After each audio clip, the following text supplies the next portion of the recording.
Hello guys, আসসালামু আলাইকুম। কি অবস্থা সবার? আশা করি সবাই ভালো আছো। আর আজকে তো চাঁদ রাত। এখন অলরেডি মাইকিং করে ফেলছে, লাভবাহিক ধ্বনিতে পুরো মুখরিত। আর আজকে তো সৌদিতে ঈদ হচ্ছে, ঈদ উদযাপন হচ্ছে।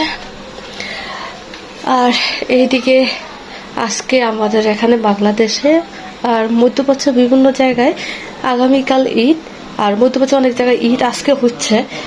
যেহেতু সকাল সকাল নামাজ শুরু হয়ে যাবে, সকালবেলা সেমাই মাংস রান্না এগুলা ঝামেলা হয়ে যাবে, যেহেতু আমাদের দিকে মহিলাদের নামাজের ব্যবস্থা করা হয়, তাই আমরা সবাই সকালে নামাজে চলে যাব। মা রাত্রের জন্য ভাত রান্না করছে আর ডাল, সাথে এখানে মাংস বসানো হচ্ছে। মাংস অলরেডি প্রায় হয়েই যাচ্ছে, কষানো থেকে এখন ঝোল দিছে মা।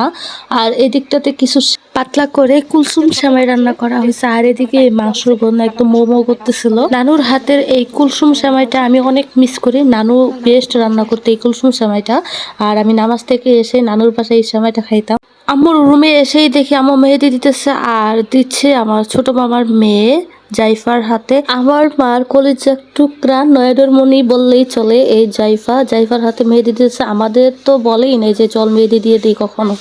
আর এদিকে বাতিজির হাতে মেহেদি দেওয়া শুরু করে দিচ্ছে। মা কি যত্ন করে মেহেদি দিতেছে, যাতে একটার সাথে আরেকটা না লাগে, অন্য জায়গায় রং না লাগে, এই জন্য দেখেন। দেন ফাহাদের আব্বু চলে আসছে বাজার থেকে শসা, লেবু, টমেটো নিয়ে। এরপর দেখলাম একটা শপিং ব্যাগ, বলতেছে নতুন সাবান আনছে। আর এই সাবানটা আমাদের চুলকানির জন্য, এই সাবানটা এখন ডাক্তার বলছে ইউজ করার জন্য।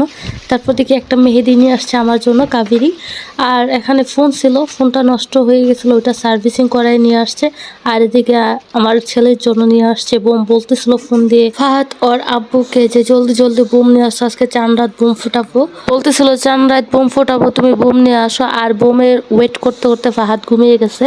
আর এক পাশে আম্মু কিছু কাজু বাদাম, কিছু বাদাম ভিজিয়ে রাখছে মাংস রান্না করার জন্য। আর অলরেডি সবাই আল্লাহু আকবার আল্লাহু আকবার ওয়ালিল্লাহিল হাম মাইক দিয়ে বলা শুরু করে দিয়েছে। সবার সুন্দর ঈদ কাটুক, সবার পরিবারের সাথে ঈদ কাটান করেন। সবাইকে আবারও ঈদের শুভেচ্ছা, ঈদ মোবারক।